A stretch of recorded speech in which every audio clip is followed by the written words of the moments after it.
If you bear with me just a moment.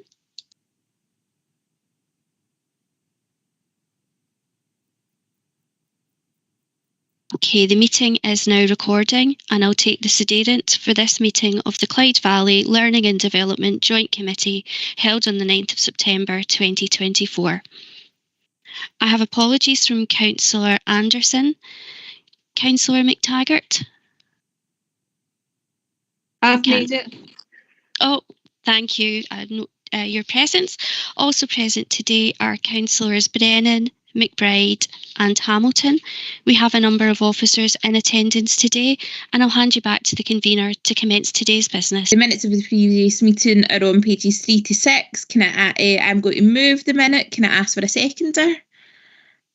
Yep, Francesca, thank you. Would you? Can members agree to that, please? Agreed. Agenda item number 3 is Revenue Budget Monitoring 2024 to 25, Clyde Valley Learning Development Joint Committee, which is in pages 7 to 10, and I'll ask Aaron to take us through that. Thanks, Aaron. Thanks, convener. Good afternoon, everyone. As usual, I'll try and go quite quickly through the finance papers, but I'm happy to take any questions and any of the specifics at the end.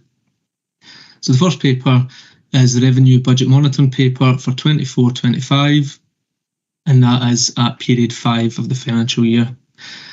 It's probably been covered at the previous meeting, but just to quickly take you through the budgets again, we have £100,000 of expenditure and £100,000 of income. Again, it's possibly been covered, but just to refresh our memories, we're taking a slightly different approach to the monitoring process this year, in that we're doing a forecast to outturn as at the end of the financial year, rather than the kind of phased budget and actual monitoring process we've done in the past. And as you can see from Appendix A in the report, we are projecting break-even as at period 5. We will continue to monitor the budgets throughout the year and advise of any variances as they arise.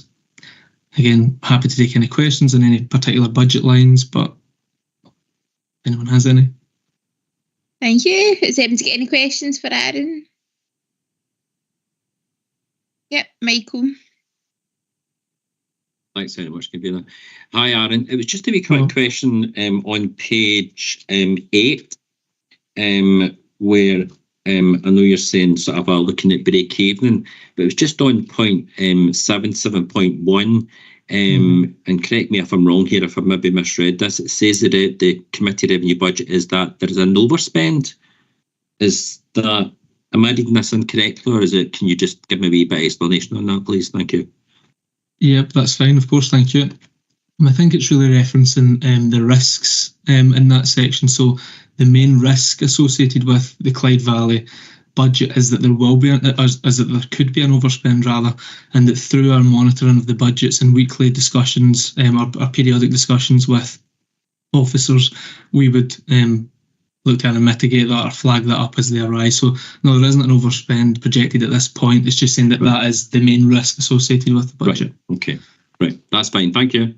No problem. Thanks. Thank you very much. If there's no further questions, I'll ask for the report to be noted and ask for a seconder. Thank you very much. And I'll ask members if they agree to note the report. Agreed. Thank you. Now, agenda item number 4 is Audit Scotland Clyde Valley Learning Development Joint Committee audit of the annual accounts, which is pages 11 to 34, and I'll ask Pauline to present this. Thanks, Pauline. Thanks, convener. So if I can take you first, our covering letter, that's on page 11 of the pack. That's got our proposed audit opinion and letter of representation. So the cover letter notes that following the completion of our audit work, we'll be issuing an unqualified audit opinion, and a copy of the independent auditor's report can be seen in Appendix A of the letter. To make the Joint Committee aware of any specific findings from the audit, we have no such matters to bring to members' attention. You'll also see this reflected in our annual audit report, which I'll cover shortly. So at this point, I would ask that members consider the points highlighted in paragraph 7 relating to any actual or suspected fraud, any subsequent events that have occurred, or any material non-compliance with any laws or regulations. If you are aware of anything in relation to these, then please bring them to our attention prior to signing the accounts this afternoon. Then Appendix B, that's page 17 of the pack, that contains the letter of representation, and it includes the management assurances to be signed by the Treasurer prior to the independent auditor's report being certified. Then if I can move on to our annual audit report, that's on page 21 of the pack. You'll note that this is in draft until the annual accounts are certified, then it'll be issued in final, which concludes the audit. So our report summarises the audit work we performed in the financial year 23-24. Our key messages, which reflect positively on the Joint Committee, are found on page 23, and they give you an overview of the audit findings. If I could draw your attention to Exhibit 3, that's on page 28 of the pack. Within our annual audit plan that we presented at the last Joint Committee meeting, we reported one audit risk to the accounts. And you'll see in Exhibit 3 on the right-hand column of the table that following conclusion of our audit testing, no issues were identified. Then over the page on page 29, we highlight again that there's no significant findings to report and there were no monetary errors identified in the annual accounts either. So lastly, I would just like to extend our thanks to management and a special thanks to Blair and Aaron for all their help on this year's audit. Thanks, Convener. Thank you very much, Pauline, and thank you very much for the work that everybody's been doing around this. I know it's a big task usually, so thank you very much. It's much appreciated. Has any members got questions or comments on the audit report? Francesca? Thanks, Chair. Just a brief comment to echo my thanks as well. It's just it sounds from the scenes with the finances, so thanks to everybody involved in that. Thank you very much. If nobody else has got any questions or comments, I'll move the report and ask for a seconder. Thank you very much, Francesca. I will ask I'm getting mixed up, sorry. I'll ask the members to agree to note the report. I've got one job and I basically can't do it. Does everybody note the report? Yeah, thank you. Agreed. We'll move on to agenda item number 5, which is audited annual accounts, which is pages 35 to 68. And Aaron is going to present this. Thanks, Aaron. Thanks, Convener. Yep, so this report concerns the audited annual accounts for 23-24, and there's really two purposes of this report. It's to advise members of the outcome of the audit, and secondly, to advise members of the requirement to approve the accounts for signature. Again, I'll take a light touch and I'm happy to take any questions. If we go to section 4.1, we can see that it was a clean audit that was received.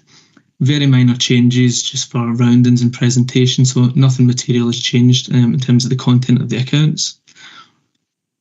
Drawing your eye down to section 6, in terms of financial implications, again, same as the unaudited accounts, there was a £16,000 surplus at the end of the year, and that was basically because there was no spend against the supplies and services line, which had a budget of 14,000. What we do is we take that surplus of 16 and we add it to reserves for use in future years, and as at the end of last financial year, the balance in reserves was £49,000. The accounts are detailed from page 38 onwards, and again, I'm happy to take any questions. Thank you very much, Aaron. Is anybody got any questions or comments? No. So I will ask for to move the report, and I'll ask if I can get a seconder, please. I'll move it out, Lindsay. Thank you very much. And is everybody agreed? Agreed. Lovely. I have no items of urgent business, so I will ask Elizabeth Ann to stop the recording of the meeting and wish everybody a good day. Thank you very much. Thank you.